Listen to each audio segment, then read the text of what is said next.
Assalamualaikum warahmatullahi wabarakatuh. Penaklifan kota Konstantinopel bermula daripada zaman Bani Muawiyah dan Bani Abbasiyah.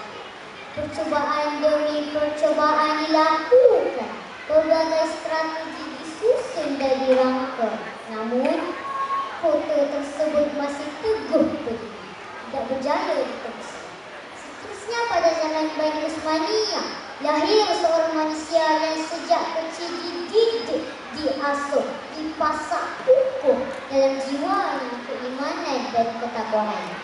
Lalu Sultan Muhammad Al-Fatih berjaya menawan kota Konstantinopel dengan tentera-tentera.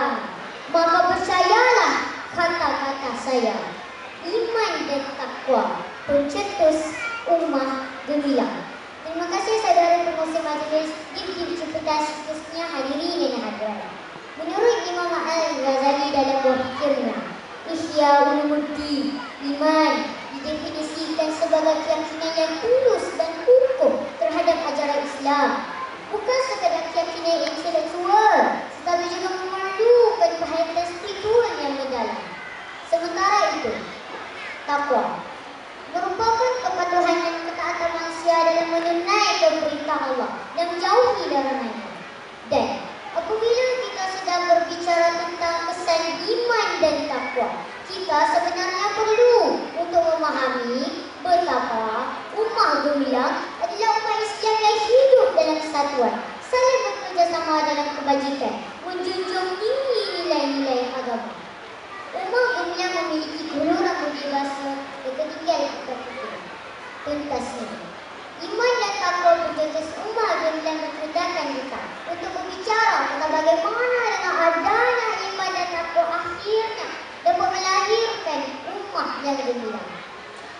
Tiga zaman berbeza akan kita telusuri bersama. Pertama, zaman keagungan yang perlu kita jaga. Yang kedua, zaman kejatuhan yang perlu kita risaukan. Yang ketiga, kita bermuasabah diri menilai isu yang berlaku hari ini. Pertama, zaman kegemilangan.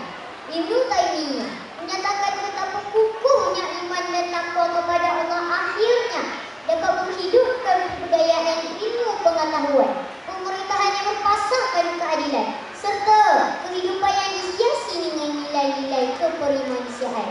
Ia merupakan satu bentuk praktis yang tidak boleh dipisahkan, ibarat irama dan lagu, ibarat isi dengan kuku. Kesemua itu perlu sama dipacu bagi membina ummah yang bersepadu.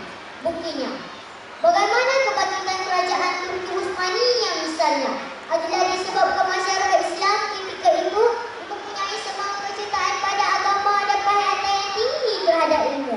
Sehingga pondok-pondok dan kota andalas itu diangkat menjadi pusat pengembangan ilmu sejarah yang disegani dihormati. Lantaran menyadari akan hakikat ini, pelbagai strategi dirangka, dari plan hidup pembangunan pendidikan hinggalah usaha untuk membangunkan pusat pengairan. Segala-galanya telah kita laksanakan bagi memastikan rakyat tidak ketinggalan. Hari ini, iman dan ilmu telah kita miliki. Persoalannya, adakah ia sudah diaplikasi selaras dengan apa yang kita pelajari? Anda jawab. Kedua, zaman kejatuhan yang wajar untuk kita isahkan. Pernahkah kita sedari bahawa jatuhnya sesebuah nama dunia yang ditunjangi oleh aspek kepribadian yang dimiliki oleh sesebuah bangsa itu sendiri?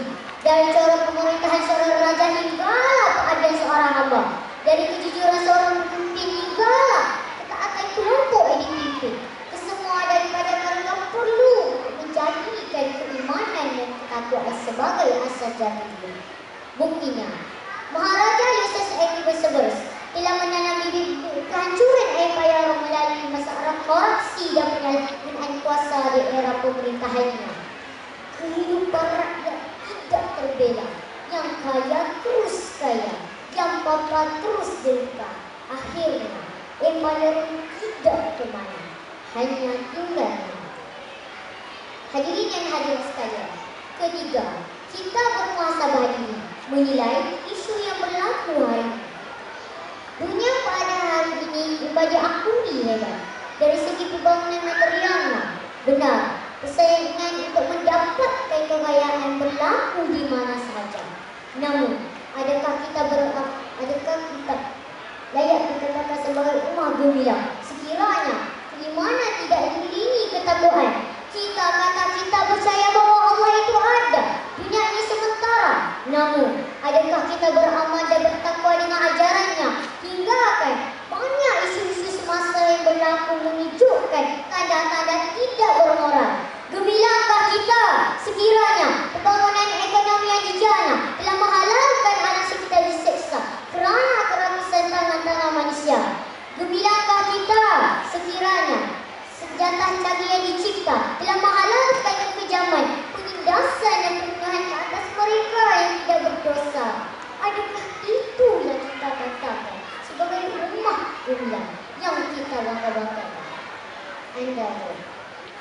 Konklusi, hadirin yang berbahagia, dunia pada hari ini sudah pernah menyaksikan masalah keruntuhan moral kerana pegangan agama dan ketakwaan diketepikan. Masalah sosial semakin melarat. Untuk menjadi hebat, ilmu tidak lagi diangkat. Sebaliknya, korupsi yang menjadi syarat. Apakah semuanya hanya perlu dilihat atau perlu segera diubah? Sudah tiba masanya untuk kita meletakkan satu matlamat. Iman perlu ditingkat, takwa perlu diangkat. Maupakah membawa berkat yang ringan sama dijinjing, yang berat sama dipikul, hati gajah sama dilapah, hati kuman sama dicercah, gunung sama didaki, lurah sama dituruni. Semoga kesedaran pada hari ini dapat memberikan ruang dan peluang kepada generasi mukmin bestari untuk hidup dalam keadaan harmoni, dibekalkan imanan dan ketakwaan. Sekian. Wabillahi taufiq wal hidayah. Wassalamualaikum.